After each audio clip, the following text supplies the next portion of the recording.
What's going on, everyone? Talen here, and welcome to another Marvel Future Fight video. Alright, so we are still on the APK here, so the pre-update version of the game. So with that comes the standard disclaimer that everything you see here is still subject to change. So from now until the live version, there may still be some tweaks or changes to the skills, values, and all of that kind of stuff. And this video is brought to you by Netmarble and the Content Creator Club. So for this video here, we're going to be looking at Morbius. And he does have his awakening skill right off the bat, where he can be transcended right away. So that is actually pretty cool. So let's go ahead and check out what that awakening skill does for him, and then we'll look at the rest of the skills. So just like the other characters that are getting their awakening skill in this update, it's pretty much the same in terms of the text here. We have that all defense down that stacks up to minus 70%. So that's very, very powerful. With the debuff lead, we're going to get up to 91% or something like that. Yeah, like 91 or 98%, 97%, something like that. It's really high, so it's definitely going to hit really hard. And then we have his crit rate, crit damage, ignore dodge, invincibility, remove the buffs, the attack and defense up. So yeah, all of that kind of stuff. So now let's go ahead and get into Morbius himself and see what kind of skills he has. So his 4-star or his tier 2 passive here is going to give him some skill damage and bonus damage, 30 and 35%, and then decrease all damage received by 30%, which is actually very useful because Morbius here does not have any he's got one iframe to take advantage of, so he's going to be getting hit a lot. So having that decreased damage is really nice. His first skill right here, we have some bleed. Second skill, we have some all defense down that just stacks up to minus 35%, so nothing too spectacular there. His third skill, however, has some pretty cool stuff going on with it. He has a life steal, which is really nice. So he recovers HP, or recovers 10% of the damage that he deals to the enemy. It cannot go above 7% of his max HP, so a single hit cannot give him more than 7% of his total health back, but it reactivates every 0.3 seconds. So he gets a lot of healing from this, so that'll really help to keep him alive, because like I was saying earlier, he gets hit quite a bit. And then he has attack and defense 45%, all speed by that little 1% right there, and then crit rate by 45%. So his crit rate is going to be able to get maxed very easily. So if you want to use him with the Ctp of Rage, this will really help, because as you can see, it lasts for 10 seconds, and we are just on an 8-second cooldown, so you'll be able to have that up the entire fight. The fourth skill right here, we have some more bleed damage, we have incapacitation, we have paralysis that does ignore immunity, and then we have increase all attack by 40%. So he's got quite a bit going on with the fourth skill as well. And then we move on to the fifth skill, which is going to be his best skill here, because as you can see, he gets minus 60% all defense down, and it stacks at minus 16% per hit. So you're going to stack up to that cap very quickly with his fifth skill, and his fifth skill has a lot of hits, and it is his only skill with a very long and full iframe. And then he does have a chance to penetrate right there. It's just a 50% chance, and it's for barrier, shield, and all damage immune, so no invincibility, super armor, or anything like that being pierced. His 4-star passive here, he gets super armor, and he has all defense up by 40%, so really nice. And then his leadership right here is going to be an HP leadership, so plus 30% for HP. Yeah, so that's what he's working with there. So now we can go ahead and hop into the skill preview and see what his skills actually look like. All right, so the first skill here just does some slashes on the enemy there. Boom, boom, boom. All right, and now the second skill takes a little bit to wind up there, and then he just does like a screech with this with a few slashes there. But yeah, it takes a little while to wind up, and this is the other skill that has all defense down. Again, it's the one that doesn't stack up very high, but you can use it if you need it. I wouldn't really recommend using the second skill at all, because it could mess up your all defense down from the fifth skill. And now the third skill here, this is where he gets that really nice buff. It starts off with the iframe as he teleports behind the enemy, so he's always going to teleport behind the enemy there, does that roar, and then he gets his buff for the life steal and the kind of a stat boost, which is really nice. And then his fourth skill As you can see, it is not an iframe, so while he's doing all of these slashes here, he is vulnerable to taking damage. I'm not sure if that very end part is an iframe though, where he kind of stands there like that. I don't think it is. And it looks like the paralysis is at the end of the skill, so right there when he does that slash and it goes into that kind of cinematic look is when they are paralyzed. So I don't think he's in an iframe right there because he's using the paralysis to kind of make sure he doesn't get hit. And now the 5th skill, which looks just like kind of Wolverine's 5th skill, just slashing around, or Sabretooth, whichever one.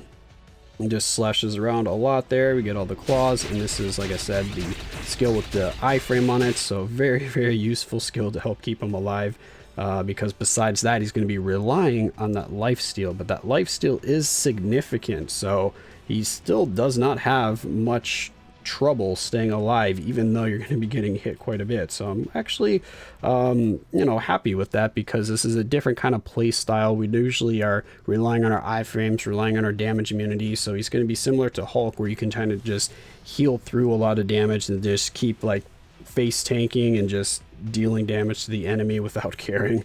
Yeah, so now let's go ahead and look at the 5th skill here. So there we go, we got Moon Knight and Elsa getting called in here, and then a lot of just like slashes and just roars from Morbius there. And actually, I don't think I've seen this with the cinematic on. Let's see if it looks any different here. Let's turn on the cinematic and let's see what we got. So he still does just that walk forward, very similar to Moon Knight. I haven't looked at Elsa's, but I'm assuming it's the same. So I'm assuming they all have like the same awakening skill pretty much in terms of what they do. It's just the characters have been substituted out, and some of the animation effects in terms of like their color and what kind of slashes or gunshots and that kind of stuff are being swapped out according to the character. So yeah, interesting. And now, is there any other skill that has cinematic? The 5th skill? No, I haven't checked the other skills. No, this one we already saw, it just had a cinematic at the end. 3rd skill, no. 2nd, no. And 1st, no. Alright, just wanted to check those just to see. So let's go ahead and turn this off. Back out here, and now we can try Morbius in some War Boss Ultimate to see what his damage is like. And for reference, I have a CTP of energy on him. His skill cooldowns are quite high, so he's not the best candidate for a damage proc. As you can see here, we have a 19-second cooldown, we have a 17-second cooldown, and then we have a 16-second cooldown. But you can play him similar to Negasonic, where you kind of just alternate between his 2 damaging skills and have that skill proc like one rotation and then proc the other skill on a different rotation. So you can alternate between his 4th and his 5th skill for your damage proc if you want to go that way. If not, he looks like a very good candidate for a Ctp of Rage, just because he does hit really hard. So let's go ahead and hop into the content and I'll show you just what kind of damage we're working with here. Alright, so here we have Abomination for leadership. For combat types, we have a 60% all attack, and then we have a little bit more survivability and damage with Shuri and her tier 2 passive. So one with that, just to kind of help out the survivability just a little bit more. But let's go ahead and see what kind of damage we can do here. So stage 50, no strikers. And now we'll just switch over. We're going to get our buff going, and then we're going to hop right into the 5th skill for the first damage proc. Well, maybe the first damage proc. As you can see there, once that all defense down adds up, it starts doing some pretty... Oh, well, we got time frozen there. It starts doing some pretty ridiculous damage. So here we go, and yeah, that was a lot of damage at the end there. So you can see his burst damage is quite high. His 4th skill hits pretty hard as well, so that's really nice. But keep in mind that the all defense down is going to be on the... that's one thing I don't like about about there being no iframe or damage immunity on the skill, is you can still get snared or time frozen, which is very, very annoying. But yeah, let's keep going here. As you can see, a lot of these hits that I'm doing is without the CTP of energy even being activated or procced, and he's still doing a ridiculous amount of damage, and we are stuck in place. Now let's see what kind of healing we can get. Oh, let's outrun those first. So we should be able to heal up quite a bit here. Then we go in there. Yeah, so as you can see, the healing is quite nice depending on how strong your hits are, you're going to be getting a significant, god dang it, amount of health back. Stop time freezing me. It's so annoying. The crowd control effects are strong with this one. So yeah, that is something you have to keep in mind, is he can get crowd controlled quite easily because he's not relying on a lot of iframes or damage immunity here. So maybe it'd be good to pair with like Wasp or something like that. Yeah, alright, so let's do one more rotation. Oh, okay, you know what, let's do one more rotation here, and then we'll try out that Awakening skill, see what kind of damage we can get there. Did we proc already? Oh, there's the proc. Alright, so let's wait for the fourth skill, or the third skill to come back, and then we'll do the Awakening skill and see what we can do there. Alright, so, boom. Alright, into the Awakening skill, let's see what kind of damage we get. Looking pretty good, but it looks like the fifth skill is hitting just as hard.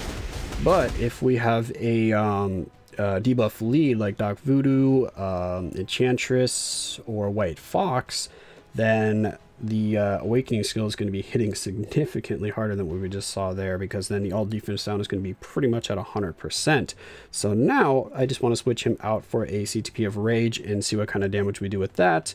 Yeah, so I'll be right back. Alright, so we do have a Ctp of Rage equipped right now, but it is not maxed. So, I mean, the Ctp of Rage is rolled to the max roll, but our dodge is very low on Morbius right now. Our crit rate will be maxed, of course, with the buff from the third skill, but our dodge is only sitting at 37%. So there's a lot of room for improvement for the dodge, and that will affect the damage. So keep that in mind. This is definitely not a maxed out Rage version for Morbius here. So let's see what kind of damage we can get. Stack up some of that all defense down. See what we're doing here. Ooh, that was, oh, we got time frozen. Of course we did. So the damage was looking good and then just stopped, and then I realized, oh, I was time frozen. Oh wow, that was a, oh wow, look at this damage. Okay, wow. So yeah, with the Ctp of Rage, Morbius is, well, Morbius is dying there, but Morbius is hitting really hard. Oh my gosh. That was ridiculous. Alright, let's try that again here. Yeah, so he's looking like he's a very good candidate for a Ctp of Rage. His skills seem to have really high, just like raw damage on them. So I'll give this another go here. Okay, let's get our buff up. And I usually use the fourth skill after the third skill because we have the healing still going on then. So I want to take advantage of that healing, and then I hop into that iframe and then reapply the healing from the third skill. Oh my gosh, look at that damage. The damage is really nice.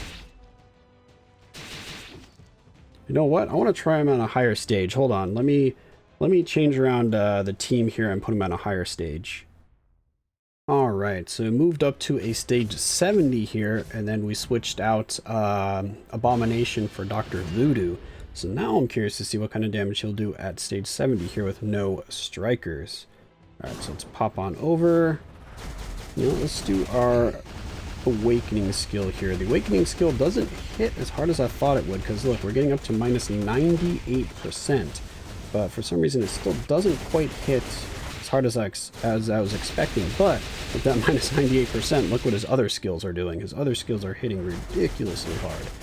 So that's still definitely a good skill to use for that, even if it's not going to be for damage.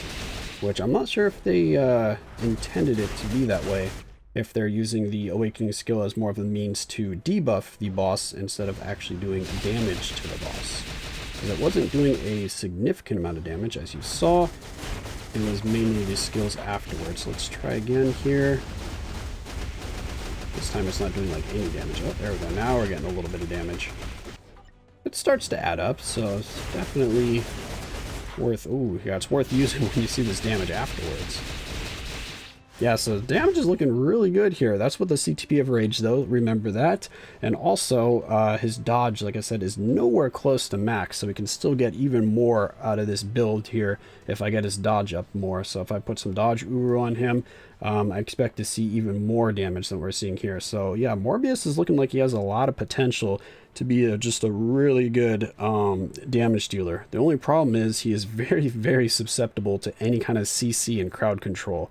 He gets Blade Twistered very easily, and he gets Time Frozen very easily, mainly because you're going to be, you know, spamming his other skills to get the damage, and he has a lot of movement on those skills, so he'll just fly right into whatever crowd control is whipping around the map there. So it's one of the only downsides that I see so far with him. Besides that, his damage is good. His survivability is still good, even though he is getting hit a lot. That healing just, you know, is more than enough to cover the damage he's taking. Yeah, so overall, I like Morbius. He is, oh yeah, I did forget to mention how you actually acquire him. He is going to be a bio sub character, so the monthly bio selector. So as you can see, he is a bio selector or a bio subscription character, so it's the you get 20 biometrics daily. So keep that in mind. He's going to be a paywall, but besides that, he's looking very good to me. I'm really happy with how he's turning out, despite some of the shortcomings with his kit there in terms of the crowd control that I mentioned earlier. But again, you can't have everything. You can't have both offensive, defensive, immunities, and all that kind of stuff. So he seems like he's going to be really strong. But let me know what you guys think in the comments below. Are you excited for Morbius, or are you going to pass on him? He's going to be your next transcended character, because as you can see, he does have his potential transcended here, or he can get his potential transcended. Yeah, so that's going to be it for this video here. Hopefully you enjoyed, and of course I will catch you in the next one.